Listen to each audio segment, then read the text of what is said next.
வணக்கம் நேயர்களே, நீங்கள் கேட்டுக்கொண்டிருப்பது அண்ணா சமுதாய வானொலி 90.4 அலைவரிசை.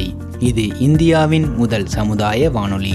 நேயர்களே, இப்பொழுது நாம் கேட்கவிருப்பது நமது அண்ணா சமுதாய வானொலியும் மதராஸ் உர நிறுவனமும் இணைந்து வழங்கும் பிரதமரின் பிரணாம், தாய்பூமியின் மறுசீரமைப்பு, ஊட்டச்சத்து விழிப்புணர்வு மற்றும் மேம்படுத்தலுக்கான திட்டம் பற்றிய தொடர் நிகழ்ச்சியின் 20ஆம் பாகமாக சிறுதானிய பயிர்களின் உபயோகம் மற்றும் சாகுபடி குறிப்புகள் பற்றி தெரிந்து கொள்ள இருக்கிறோம்.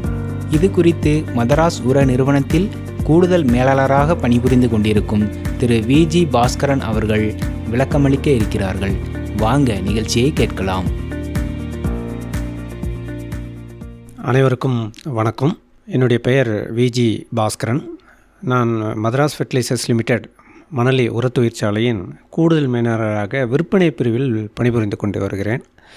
இந்த மதராஸ் ஃபெர்டிலைசர்ஸ் லிமிடெடுங்கிறது தென்னிந்தியாவில் அனைத்து விவசாய பெருமக்களுக்கும் மிகவும் பிரபலமடைந்த தெரிந்த ஒரு இந்திய அரசு பொதுத்துறை நிறுவனம்.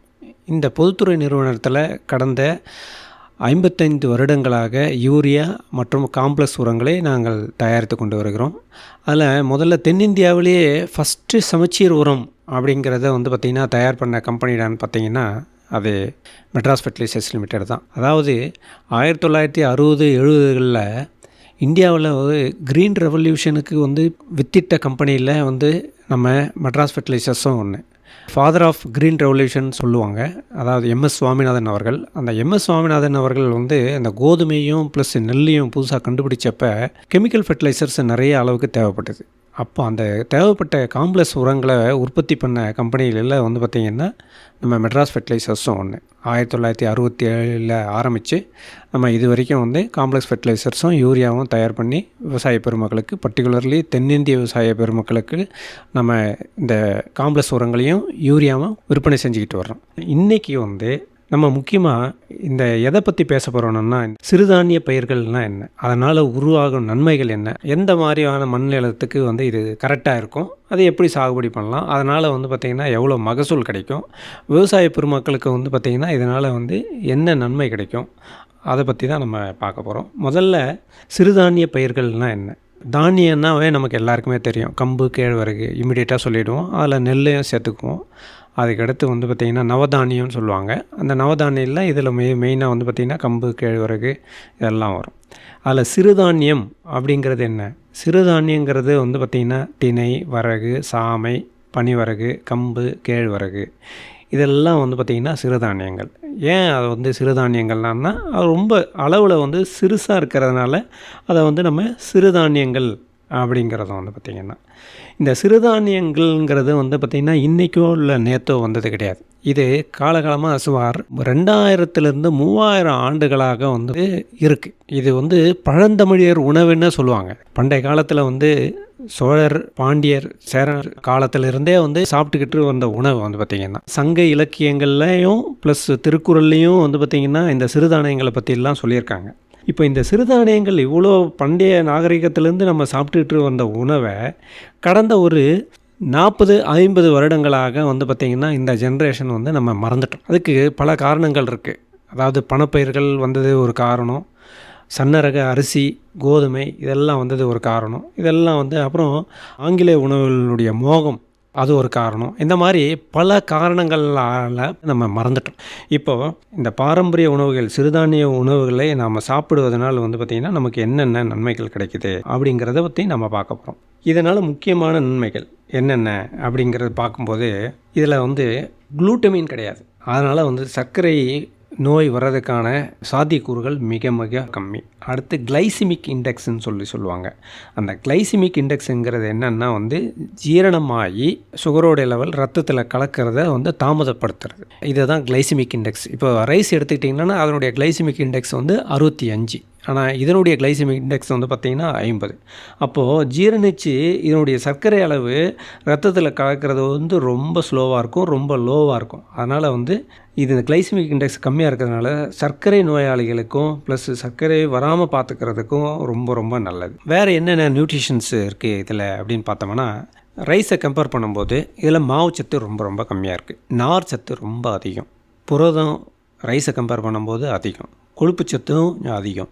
மைக்ரோநியூட்ரியன்ட்ஸ்னு பார்க்கும்போது calcium, phosphorus, zinc, magnesium, manganese இதெல்லாம் வந்து பார்த்திங்கன்னா இந்த நியூட்ரிஷன்ஸ் எல்லாம் இதில் ரொம்ப அதிகமாக இருக்குது. அதுக்கடுத்து சர்க்கரை அளவை கட்டுப்படுத்தக்கூடிய தன்மை வந்து சிறுதானிய பயிர்களுக்கு ரொம்ப இருக்குது வந்து. இதில் பர்டிகுலராக நம்ம சொல்லப்போனால் குதிரைவாளின்னு சொல்லி ஒரு மைனர் மில்லட் இருக்குது. அந்த குதிரைவாளிங்கிறத வந்து இது மற்ற சிறுதானிய பயிர்களை விட வந்து சுகரை வந்து நல்லா கண்ட்ரோல் பண்ணக்கூடிய ஒரு குணாதிசயத்தை கொண்டது. அதுக்கடுத்து என்னென்னு கேட்டிங்கன்னா, இது உடலுக்கு சென்றவுடன் வயிற்றுக்கு உள்ளே போன உடனே வயிற்றில் சில பெனிஃபிஷியல் பாக்டீரியாஸ், ஆர்கானிசம்ஸ் எல்லாம் இருக்கும். அந்த பெனிஃபிஷியல் ஆர்கானிசம்ஸை வந்து பார்த்திங்கன்னா டைஜஷன்ஸுக்கு, நம்மளுடைய செரிமானத்துக்கு வந்து உதவும். அந்த செரிமானத்துக்கு உதவக்கூடிய அந்த நுண்ணுயிர்களை வந்து வளர்கிறதுக்கு வந்து பார்த்திங்கன்னா மிகவும் வந்து பார்த்திங்கன்னா உதவி செய்யக்கூடியதாக இருக்கிறது. அதுக்கடுத்ததாக உயிரகம் தடுப்பிகள்னு சொல்லுவாங்க. உயிரகம் தடுப்பிகள்னால் வந்து ஆன்டி ஆக்சிடென்ட். இந்த ஆன்டி ஆக்சிடென்ட் வந்து பார்த்திங்கன்னா இது வந்து இதில் நிறைய இருக்கிறதுனால நமக்கு இப்போ பரவலாக காணப்படக்கூடிய நோய் என்ன அப்படின்னு பார்த்திங்கன்னா வந்து நம்ம பர்டிகுலர்லி சிட்டியில் வந்து கேன்சர், புற்றுநோய். இந்த புற்றுநோய் வந்து பார்த்திங்கன்னா தடுக்கிறதுக்கு வந்து இந்த ஆன்டி ஆக்சிடென்ட்ஸ் வந்து ரொம்பவே உதவி செய்யுது. இந்த ஆன்டி ஆக்சிடென்ட் அப்போ இதில் இருக்குது, இந்த மைனர் மில்லட்ஸில் நிறையா இருக்குது. வேறு என்ன இருக்குது இதில் அப்படின்னு பார்த்தோம்னா பி காம்ப்ளெக்ஸ் இருக்குது, நியாசின் இருக்குது, தயாமின் இருக்குது, ரிபோஃப்ளோவின் இருக்குது, அமினோ ஆசிட்ஸ் இருக்குது. அதுக்கடுத்து இரும்பு சத்து, மெக்னீஷியம் சத்து, கால்சியம் சத்து, பொட்டாசியம் சத்து, இந்த மாதிரி பல சத்துக்கள் வந்து பார்த்திங்கன்னா இருக்குது. பர்டிகுலர்லி இப்போ நம்ம இந்த மைனர் மில்லட்ஸை குழந்தைகளுக்கு வந்து தாய்ப்பால் கொடுத்து முடித்த உடனே வந்து பார்த்திங்கன்னா இந்த சாலிட் ஃபுட்டு கொடுக்க ஆரம்பிப்பாங்க. அந்த சாலிட் ஃபுட்டு ஆரம்பிக்கும்போது இந்த மாதிரி மைனர் மில்லட்ஸை நல்லா பவுட்ரு பண்ணி குழந்தைங்களுக்கு கொடுத்தோம்னா அந்த ஊட்டச்சத்து குறைபாடுகள்லாம் வந்து நம்ம போக்கிடலாம். அதுக்கடுத்து NADPன்னு சொல்லிட்டு ஒரு ப்ரோக்ராம் ஒன்று இருக்குது, நேஷ்னல் அக்ரிகல்ச்சரல் டெவலப்மெண்ட் ப்ரோக்ராம். இந்த NADPயில் வந்து பார்த்திங்கன்னா அரசாங்கம் இந்த மைனர் மில்லட்ஸை வந்து பயிர் செய்கிறதுக்கு வந்து பார்த்திங்கன்னா நிறையா ஊக்குவித்து அரசு சில சலுகைகளை வந்து விவசாய பெருமக்களுக்கு வந்து பார்த்திங்கன்னா கொடுத்துட்ருக்காங்க. இந்த மாதிரி சலுகைகளை பற்றி நம்ம தெரிஞ்சுக்கணுன்னா TNAU, தமிழ்நாடு அக்ரிகல்ச்சர் யூனிவர்சிட்டியினுடைய வெப்சைட்டை பார்த்து நான் என்னென்ன சலுகைகள் இருக்குது, என்னென்ன வந்து ஊக்கங்களை வந்து பார்த்திங்கன்னா விவசாய பெருமக்களுக்கு தர்றாங்க அப்படிங்கிறத பற்றி நம்ம வந்து தெரிஞ்சுக்கலாம். அதுக்கடுத்து நம்ம பார்க்க போகிறது என்னென்னு பார்த்திங்கன்னா, தமிழ்நாட்டில் இந்த உணவுகளில் வந்து எந்தெந்த மாவட்டங்களை வந்து பயிரிடுறாங்க அப்படிங்கிறத பற்றி நம்ம பார்க்க போகிறோம். இந்த மைனர் மில்லட்ஸ் சிறுதானிய பயிர்கள் வந்து வறட்சியை தாங்கக்கூடியது. அதனால் எந்தெந்த மாவட்டங்களெல்லாம் வந்து மழை வந்து கம்மியாக இருக்கோ அந்த மாவட்டங்களில் வந்து இது பரவலாக வந்து பயிரிடப்படுகிறது. சேலம், நாமக்கல், தருமபுரி, கிருஷ்ணகிரி, கோவை, திருச்சி, பெரம்பலூர், கரூர், புதுக்கோட்டை, மதுரை, திண்டுக்கல், கள்ளக்குறிச்சி, விழுப்புரம், இந்த மாதிரி பரவலாக தமிழ்நாட்டில் உள்ள பெரும்பாலான மாவட்டங்களில் இந்த மைனர் மில்லட்ஸை வந்து பயிரிட்டுருக்காங்க.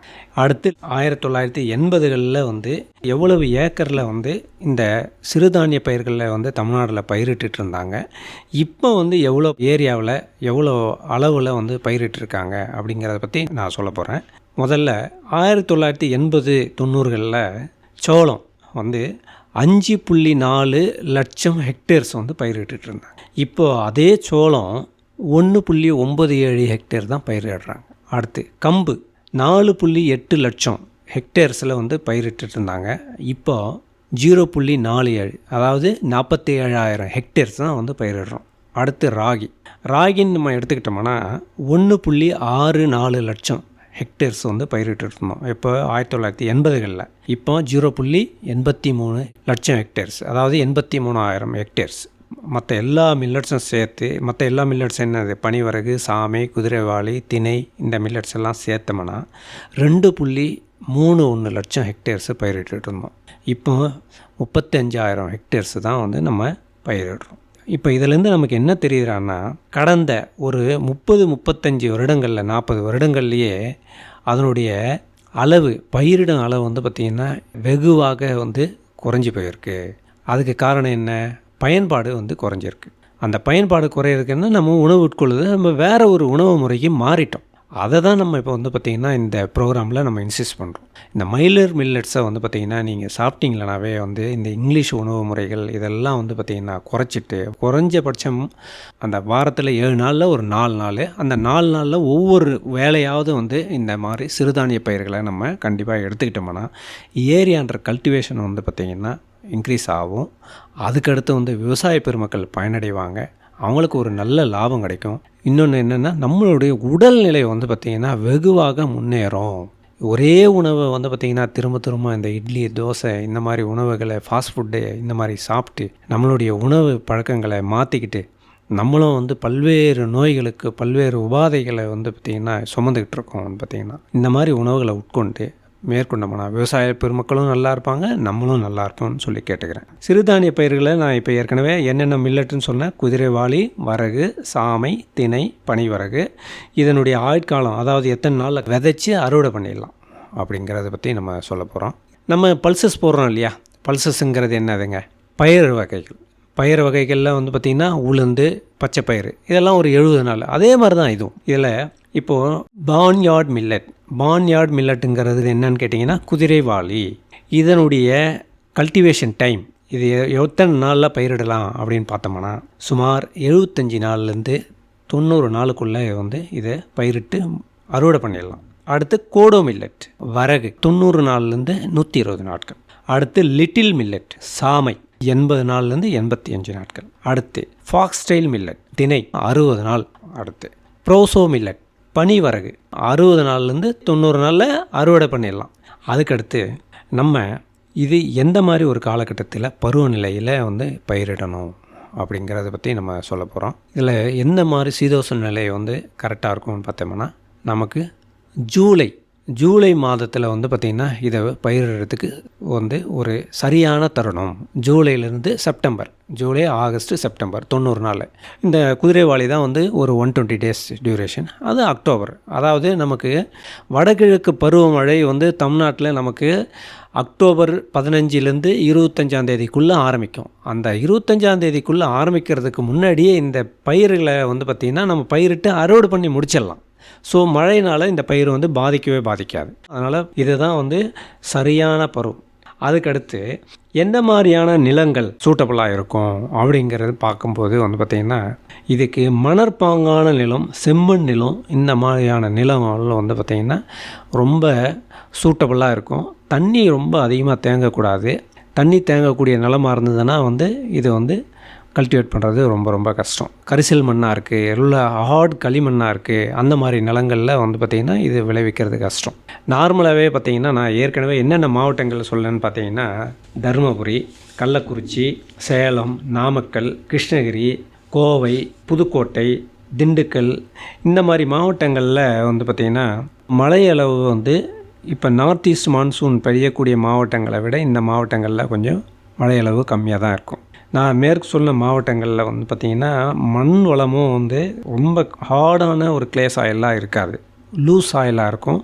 நல்லா வேர் ஊன்றதுக்கு வந்து பார்த்திங்கன்னா இந்த மைனர் மில்லட்ஸோட வேர்கள்லாம் ஊன்றதுக்கெல்லாம் ரொம்ப சௌகரியமாகவும் இருக்கும். வந்து பார்த்திங்கன்னா இந்த சாயில் வந்து ஹைலி சூட்டபுளாக இருக்கும் உங்களுக்கு. வந்து இந்த மாவட்டங்களில் வந்து பார்த்திங்கன்னா இந்த பயிர்கள் வந்து பரவலாக பயிரிடுறதுக்கு காரணம் கூட வந்து பார்த்திங்கன்னா அந்த சாயிலெலாம் ரொம்ப சூட்டபுளாக இருக்கிறதுனால தான் இந்த மைனர் மில்லட்ஸ் வந்து பரவலாக பயிரிடப்படுகிறது. அதுக்கடுத்து நிலத்தை வந்து பார்த்திங்கன்னா எப்படி நம்ம தயார் பண்ணணும் அப்படிங்கிறத பற்றி முதல்ல பார்க்கணும். அதுக்கடுத்து நிலம், லேண்ட் ப்ரிப்பரேஷன் சொல்லுவாங்க. இந்த லேண்டை வந்து பார்த்திங்கன்னா இந்த மைனர் மில்லட்ஸுக்கு ஏற்ற மாதிரி நம்ம மாற்றி ப்ரிப்பேர் பண்ணணும். அதில் வந்து முக்கியமானது வந்து உழவு அப்படின்னு சொல்லுவாங்க.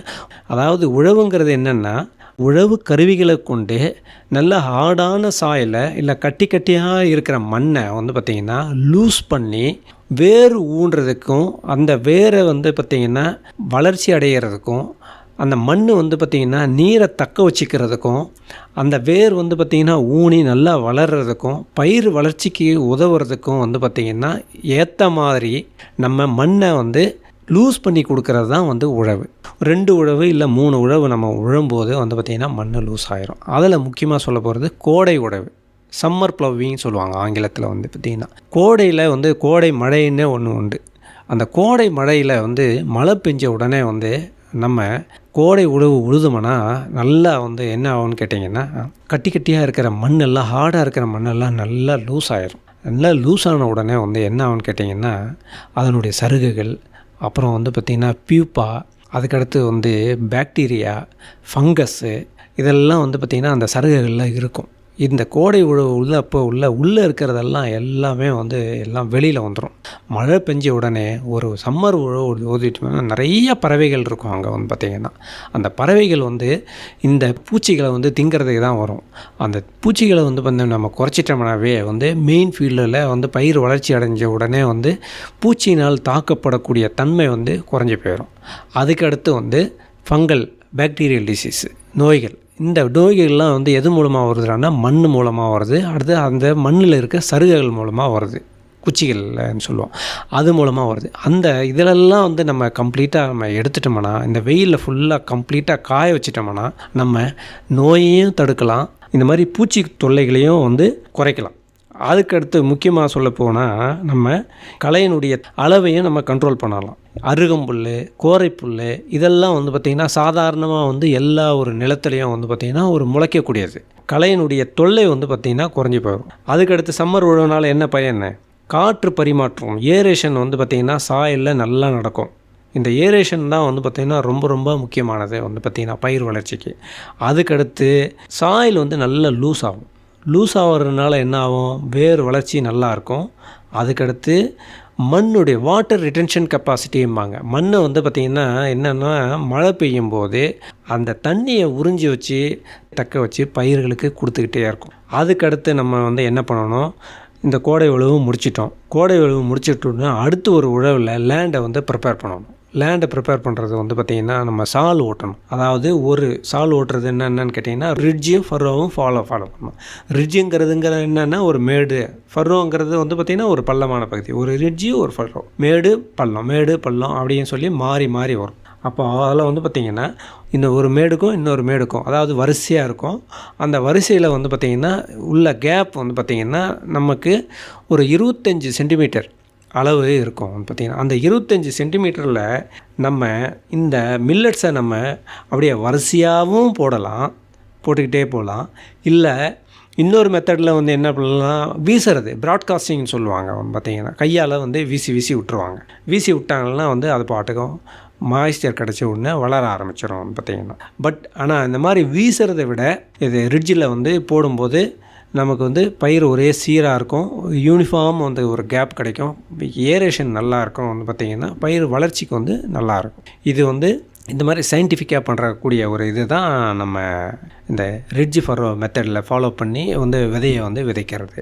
ஒரு ஏக்கருக்கு வந்து இந்த மைனர் மில்லட்ஸு எவ்வளோ தேவைப்படும்? குறைஞ்சபட்சம் ஒரு ஏக்கருக்கு வந்து பார்த்திங்கன்னா இந்த நம்ம ஒவ்வொரு லைனாக போட்டுட்டு போனால், அந்த ஃபர்ரோ இதில் போட்டு போனால், ரிட்ஜில் போட்டு போனால் எவ்வளோ ஆகும்னா நமக்கு ஒரு 5 கிலோ ஒரு ஏக்கருக்கு இருந்தால் சரியாக போயிடும். இதே வந்து பார்த்திங்கன்னா ப்ராட்காஸ்டிங் மெத்தடில் நீங்கள் போட்டிங்கன்னா ஒரு 7 கிலோ தேவைப்படும். இதெல்லாம் போட்டு முடிச்சிடுறீங்க. லேண்ட் ப்ரிப்பரேஷன் பண்ணி விதையை போட்டுட்டோம். விதையை போட்டுட்டு உடனே வந்து நம்ம என்னன்னு கேட்டிங்கன்னா வந்து அடுத்து ஃபெர்டிலைசர் மேனேஜ்மெண்ட்டில் முக்கியமாக நம்ம கவனிக்க வேண்டியதே வந்து நல்லா ஈரப்பதம் இருக்கும்போது தான் வந்து நம்ம ஃபெர்டிலைசர்ஸ்லாம் போடணும். ஃபெர்டிலைசர்ஸில் வந்து பார்த்திங்கன்னா நம்ம அந்த டாபிக் பற்றி பேசணுன்னா ரொம்ப நேரம் பேசலாம். அதில் முக்கியமாக என்னென்ன இருக்குது அப்படின்னு சொல்லி பார்த்தோம்னா கெமிக்கல் ஃபெர்டிலைசர்ஸ் இருக்குது, ஆர்கானிக் ஃபெர்டிலைசர்ஸ் இருக்குது. அடுத்த கெமிக்கல் ஃபெர்டிலைசர்னால் ரசாயன உரங்கள். இப்போ நம்ம ரசாயன உரங்களை தான் நம்ம வந்து மெட்ராஸ் ஃபெர்டிலைசர்ஸில் நம்ம தயார் பண்ணிகிட்ருக்கோம். அதுக்கடுத்து இயற்கையாக கிடைக்கிற உரங்கள் என்னென்ன? பசுந்தாள் உரங்கள் இருக்குது. பசுந்தாள் உரங்கள்னு கேட்டோம்னா நம்ம இந்த மாதிரி ஒரு ட்ரைலேண்டு கிராப் மானாவாரி பயிர்களுக்கு வந்து பசுந்தாள் உரங்களை நம்ம ரொம்ப முன்கூட்டியே போட்டால் தான் அது வந்து மண்ணில் மக்கும். அதனால் பசுந்தாள் உரங்கள் வந்து பார்த்திங்கன்னா மானாவாரி நிலக்கு உகந்ததான்னா உகந்தது கிடையாது. அதுக்கு பதிலாக நம்ம என்ன பண்ணலாம் அப்படின்னு கேட்டிங்கன்னா நம்ம மாட்டுச்சாணம் வந்து பரவலாக வந்து எல்லார் இடத்துலையும் வந்து கிடைக்கக்கூடிய ஒரு பொருள். இப்போ மாடனுடைய எண்ணிக்கை வந்து பார்த்திங்கன்னா கம்மியாக இருக்கிறதுனால அதுக்கும் வந்து ஒரு டிமாண்ட் இருக்குது. வந்து பார்த்திங்கன்னா எல்லா இடத்துலையும் கிடைக்க மாட்டேங்குது. வந்து பார்த்திங்கன்னா ஏன்னா நகரமயமாக்கலில் எல்லாருமே வந்து வில்லேஜை விட்டுட்டு நகரத்துக்கு வந்துட்டாங்க. பல்வேறு வந்து பணி நிமித்தமாக எல்லாம் வந்துடுறதுனால நம்ம இங்கே கிராமத்தில் உள்ள மக்களினுடைய எண்ணிக்கை வந்து குறைஞ்சி போச்சு. சாண எரு கரைக்கிறது அளவும் குறைஞ்சி போகிறதுனால வந்து நம்ம அதை போடுறதே கிடையாது. மாட்டுச்சாணம்லாம் கிடைக்காதனால செயற்கையாகவே வந்து கடைகள்லேயே இப்போ வந்து உரங்கள் எல்லாம் வந்து கிடைக்க ஆரம்பிச்சிச்சு. 50 கிலோ பேக்கில் 40 கிலோ பேக்கில் வந்து பார்த்திங்கன்னா கிடைக்கிது. அது என்ன உரம் அப்படின்னு சொல்லி பார்த்தோம்னா organic manure, city compost. City கம்போஸ்ட்னா நகரில் உள்ள கழிவுகளை வந்து பார்த்திங்கன்னா மக்க வச்சு அதை நல்லா ஜலிச்சு அதை வந்து ஒரு உரமாக தயார் பண்ணி கிரைண்ட் பண்ணி மக்களுக்கு வந்து பார்த்திங்கன்னா கொடுக்கறது தான் வந்து பார்த்திங்கன்னா சிட்டி கம்போஸ்ட். சிட்டி கம்போஸ்ட்டு வந்து பார்த்திங்கன்னா இப்போது விஜய் சிட்டி கம்போஸ்ட் நம்ம மெட்ராஸ் ஃபெர்டிலைசர்ஸ் லிமிட்டடே வந்து நிறையா தயார் பண்ணி மக்களுக்கு, விவசாய பெருமக்களுக்கு கொடுத்துட்ருக்கோம். விஜய் ஆர்கானிக் மற்றும் விஜய் சிட்டி கம்போஸ்ட் இந்த மாதிரி உரங்களை வந்து பார்த்திங்கன்னா நம்ம சாணி எருவுக்கு பதிலாக யூஸ் பண்ணிக்கலாம். எவ்வளோ யூஸ் பண்ணலாம் அப்படின்னு பார்த்தோம்னா ஒரு ஏக்கருக்கு 4 பேக்லேருந்து 5 பேக் வரைக்கும் நம்ம போட்டுடலாம். போட்டுட்டு மண் கோடை உழுவும்போதே கூட இதை நம்ம பண்ணலாம். கோடை விழும்போது பண்ணிட்டோம்னா இது நல்லாயிருக்கும். இதுவும் வந்து பார்த்திங்கன்னா ஆர்கானிக் மென்யூர் மாதிரி, இந்த சாண எரு மாதிரி இது வாட்டரை வந்து ரிட்டென்ஷன் பண்ணணும், சாயிலில் லூஸ் பண்ணணும், வேர் வந்து வளர்கிறதுக்கு வந்து நல்லா யூஸ்ஃபுல்லாக இருக்கும், பயிர் வளர்ச்சிக்கு வந்து யூஸ்ஃபுல்லாக இருக்கும். இந்த மாதிரிலாம் வந்து பயிர் நல்லா வளரும்போது, வேர் நல்லா வளரும்போது இயற்கையாகவே வந்து அந்த பயிருக்கு வந்து பார்த்திங்கன்னா என்ன வந்து கிடைக்கும்னு கேட்டிங்கன்னா நோய் எதிர்ப்பிலிருந்தும் பூச்சி எதிர்ப்பு இருந்தும் வறட்சியை தாங்கக்கூடிய ஒரு தன்மையை வந்து பார்த்திங்கன்னா பயிர்களுக்கு வந்துடும். அதுக்கடுத்து முக்கியமாக நார்மலாக வந்து மைனர் மில்லட்ஸை பொறுத்தவரையில் பார்த்திங்கன்னா விவசாய பெருமக்கள் அதிகமான ரசாயன உரங்களை யாருமே போட மாட்டாங்க. அதிகமான கிடையாது, தேவையான அளவே வந்து விவசாய பெருமக்கள் உபயோகப்படுத்துறதில்ல. ஆனால் நான் இந்த ப்ரோக்ராம் மூலமாக விவசாய பெருமக்களை நான் கேட்டுக்கொள்கிறது என்னென்னா, மண்ணை வந்து பார்த்திங்கன்னா டெஸ்ட் பண்ணுங்கள். டெஸ்ட் பண்ணிவிட்டு அந்த மண் பரிசோதனைக்கு ஏற்ற ஒரு பரிந்துரை அளவுக்கு ஏற்ற மாதிரி நம்ம உரங்களை உபயோகப்படுத்தினா ரொம்ப ரொம்ப நல்லது. நான் எதுவுமே பண்ணலைங்க, நேராக போனேன், ஒரு கோடை உழவு பண்ணிட்டேன், விதைச்சிட்டேன், அது பாட்டுக்கு விளைஞ்சிச்சு அப்படிங்கும்போது அது அளவு வந்து பார்த்திங்கன்னா அவங்களுடைய மகசூல் அளவு வந்து பார்த்திங்கன்னா குறையக்கூடிய வாய்ப்புகள் வந்து பார்த்திங்கன்னா வெகுவாக இருக்குது. கண்டிப்பாக குறையும். சயின்டிஃபிக்காக பண்ணுறதுக்கும் வந்து பார்த்திங்கன்னா ட்ரெடிஷ்னலாக எதையுமே போடாமல் நான் சும்மா விதைச்சிட்டு வந்துறதுக்கும் பார்த்திங்கன்னா பெரிய வித்தியாசம்லாம் வந்து பார்த்திங்கன்னா பொருள் செலவுலாம் பெரிய அளவுலாம் இருக்காது. கூடுதலாக வந்து பார்த்திங்கன்னா ஒரு 1500 இல்லை 2000 தான் கூடுதலாக செலவாகும் ஒரு ஏக்கருக்கு. அதுவே நான் சொல்கிறது அதிகம், அந்தளவு கூட ஆகாது, இன்னும் குறைவாக தான் ஆகும். ஆனால் மகசூல் வந்து பார்த்திங்கன்னா அதனால் 500 கிலோவிலேருந்து ஒரு 1000 கிலோ வந்து மகசூல் வந்து கூடுறதுக்கான வாய்ப்புகள் ரொம்ப ரொம்ப அதிகமாக இருக்குது. இப்போது நம்ம என்னென்ன உரங்கள் வந்து பார்த்திங்கன்னா தேவையான வந்து பிளாங்கெட் ரெக்கமெண்டேஷன் சொல்லுவாங்க. சராசரியாக நம்ம மைனர் மில்லட்ஸுக்கு என்ன ஒரு ஏக்கருக்கு என்ன தேவைப்படும்னு பார்த்திங்கன்னா சுமாரான அளவு பார்த்திங்கன்னா 20 கிலோ நைட்ரஜன் அளவும் ஒரு 10 கிலோ பாஸ்பரஸ் போட்டோம்னா இந்த மைனர் மில்லட்ஸு ஒரு ஏக்கருக்கு வந்து சரியாக போயிடும். நம்ம ஏற்கனவே சொல்லியாச்சு. நான் வந்து பார்த்திங்கன்னா இந்த ஒன்று சாண எருவு போடுங்க. சாண எருவு போட முடியல, கிடைக்கலன்னா வந்து பார்த்திங்கன்னா விஜய் ஆர்கானிக் மென்யூர்ஸு, சிட்டி கம்போஸ்ட் இந்த மாதிரி உரங்களை வந்து பார்த்திங்கன்னா நீங்கள் பயன்படுத்துங்க. அது வந்து ஒரு 250 கிலோலேருந்து 300 கிலோ போடலாம். சாண எருவு கிடச்சிதுன்னா அது வந்து பார்த்திங்கன்னா ஒரு 2 டிராக்டர் அளவுக்கு நம்ம போட்டுக்கிட்டோம்னா நல்லது. அப்படி அதை பற்றி சொல்லிட்டேன். இப்போது வந்து கெமிக்கல் ஃபெர்டிலைசர்ஸில் வந்து பார்த்திங்கன்னா யூரியா, அதுக்கடுத்து சூப்பர் பாஸ்பேட், இந்த உரங்கள் வந்து பார்த்திங்கன்னா நம்ம விஜய் டீலர்கிட்ட கிடச்சிட்ருக்கு. நீங்கள் வந்து பார்த்திங்கன்னா ஒரு ஏக்கருக்கு 20 கிலோ நைட்ரஜன், 20 கிலோ நைட்ரஜன்னா கிட்டத்தட்ட 40 கிலோ யூரியா வாங்கிட்டீங்கன்னா ஒரு ஏக்கருக்கு வந்து சரியாக போயிடும். அவ்வளோதான்.